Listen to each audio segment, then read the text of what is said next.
liebe Zuschauerinnen und Zuschauer, ich bin Julia und ich freue mich, dass ihr heute wieder dabei seid, um das Thema der Brücke weiter gemeinsam zu vertiefen. Im letzten Video haben wir uns die Brücke mehr als einfaches Bild angeschaut, welche Funktion sie einnehmen kann, wie sie aber auch mehr im philosophischen Sinne verstanden werden kann. Nun ist die Frage, die sich in der Spiritualität stellt, wie man den Mensch als Brücke zwischen einer irdisch sichtbaren und einer unsichtbaren geistigen Welt verstehen kann. Dazu werden wir uns heute die Forschungen von 3 Geistforscher genauer anschauen, und zwar Heinz Grill, Rudolf Steiner und Sri Aurobindo. Die jeweiligen Quellen zu den Aussagen findet ihr im Video immer nur kurz vermerkt, in der Beschreibung unten, dann aber ausführlicher auch zum eigenständigen Forschen. Okay, starten wir mit dem Geistforscher und spirituellen Lehrer Heinz Grill. Heinz Grill beschreibt zur Wortherkunft in einem Artikel: Interessant ist die Etymologie des Wortes Brücke im Deutschen. Das Wort wird unter anderem vom indogermanischen bru abgeleitet und bezeichnet eigentlich nicht eine klassische, gut geformte Brücke, sondern einen Balken, der einen primitiven Übergang markiert. Im Gegensatz dazu bezeichnet die lateinische Wortwurzel pons für die italienische Bezeichnung der Brücke, il ponte, nicht nur den heutigen Weg, sondern die sakrale Dimension des Menschen, die einen Weg und einen Übergang ermöglicht. Der sogenannte Pontifice oder im Deutschen der Pontifex ist ein im Dienste der Sakralität stehender Beamter. Er sollte die Brücke vom Geist zur Welt darstellen. Aus dieser sakralen Dimension entstand schließlich die Benennung der Brücke mit Il Ponte. Die Universalie des Wortes besitzt deshalb eine Überlieferung aus einer geistigen Dimension. Weiter beschreibt Heinz Grill dazu in seinen wöchentlichen Meditationsbriefen: Seelisch gesehen ist der Mensch in seinem Ideal ein Brückenbauer. Und dies sowohl im persönlichen Miteinander als auch mit der großen philosophischen Frage, wie die Brücke zwischen Geist und Welt entsteht. Der Mensch stellt also im Idealfall eine Verbindung her. Als Gegenbild zur Brücke beschreibt er weiter eine Festung, bei der sich der Mensch hinter dicken Mauern verschanzt und mit Abwehr auf Eindringlinge von außen reagiert. Übertragen gesehen kann sich der Mensch also im Dialog in eine aktive vermittelnde Funktion begeben oder sich hinter seinen eigenen Mauern angriffslustig verbergen. Zu der Frage, wie der Mensch konkret diese erstrebenswerte Brücke zwischen Geist und Welt schaffen kann, legt er einen wesentlichen Schwerpunkt auf die Erkenntnisfähigkeit. Eine Erkenntnis bildet eine frei verfügbare, personifizierte Wahrheit. Sie ist Brücke und Gegenwärtigkeit. Durch ihre eigene Ordnung bleibt sie gewaltfrei. Sie ist in sich das verborgene Kraftpotenzial des Menschen. Es ist also der Mensch mit seiner Erkenntnisfähigkeit, der eine Brücke zwischen Welt und Geist kreieren und schaffen kann. Kommen wir zu Rudolf Steiner. Auch Rudolf Steiner verwendet das Bild der Brücke, um eine Verbindung zwischen 2 Wirklichkeitsbereichen zu beschreiben: zwischen der physischen Welt und einer geistig-moralischen Wirklichkeit. Wie durch eine sachgemäße Totalbetrachtung der menschlichen Natur eine Brücke gebaut werden kann zwischen dem, was wir im Menschen als äußere Organisation finden, und demjenigen, was wir durch das Selbstbewusstsein in unserem Inneren entwickeln. Die Brücke entsteht dabei nicht nur als eine äußere Konstruktion, sondern durch einen inneren Prozess. Der Mensch soll lernen, die sichtbare Welt nicht nur äußerlich zu betrachten, sondern ihre geistigen Zusammenhänge zu erfassen, man kann auch sagen, zu erkennen. Damit wird auch hier die Erkenntnis zu einem verbindenden Element zwischen Welt und Geist. In der nächsten Aussage wird die Brückenbildung als Aufgabe der Geisteswissenschaft formuliert, dass Geisteswissenschaft überall auf Totalität dringen muss, dass sie tatsächlich die Brücke schaffen muss zwischen dem Leiblichen auf der einen Seite und dem Seelischen auf der anderen Seite. Eine Wissenschaft, die nun wirklich die Brücke schlägt zwischen der moralischen Weltordnung und der physischen Weltordnung.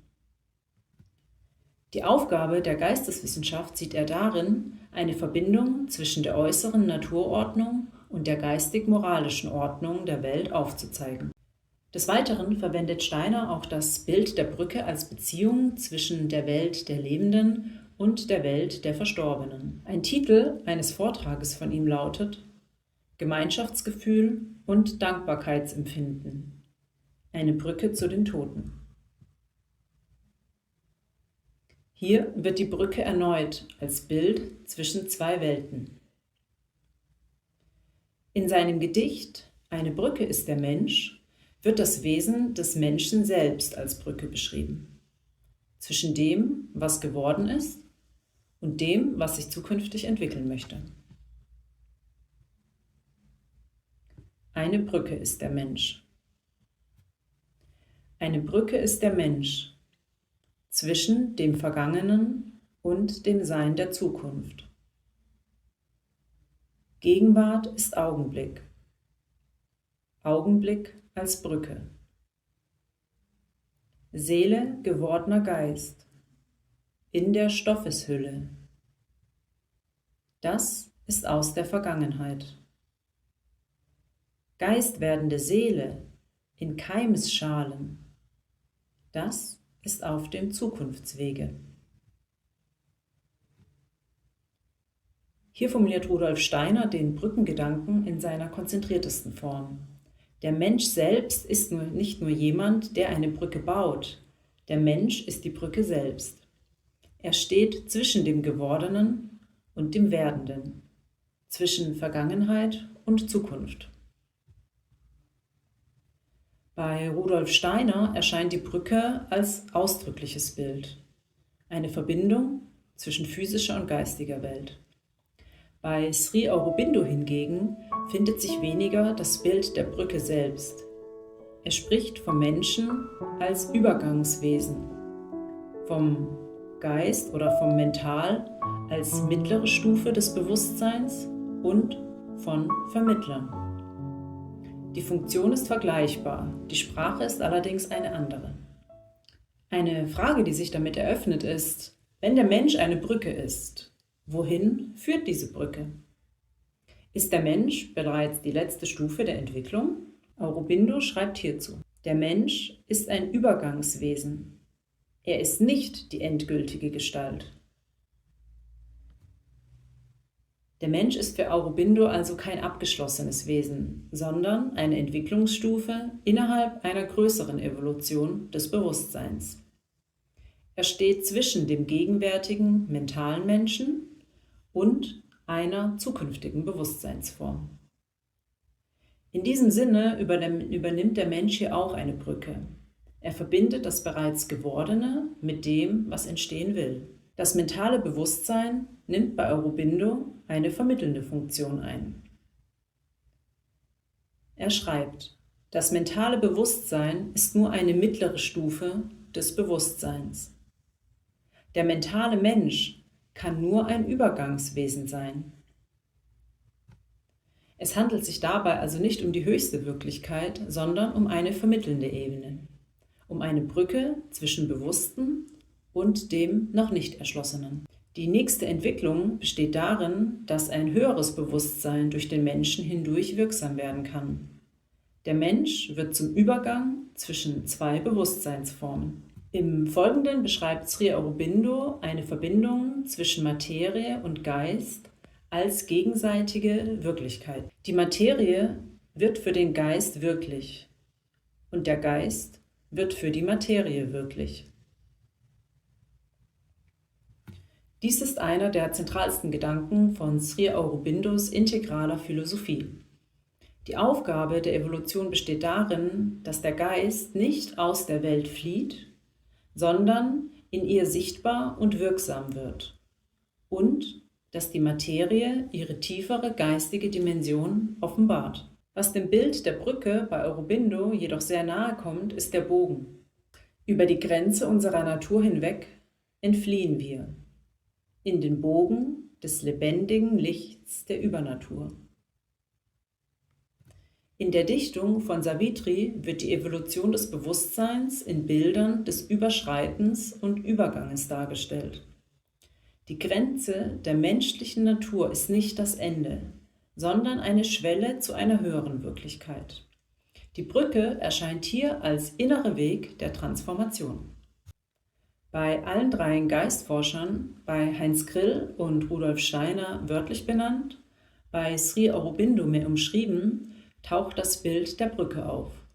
Sie verbindet, was zunächst getrennt scheint, die sichtbare Welt und eine geistige Wirklichkeit, das gegenwärtige Bewusstsein und seine zukünftigen Möglichkeiten.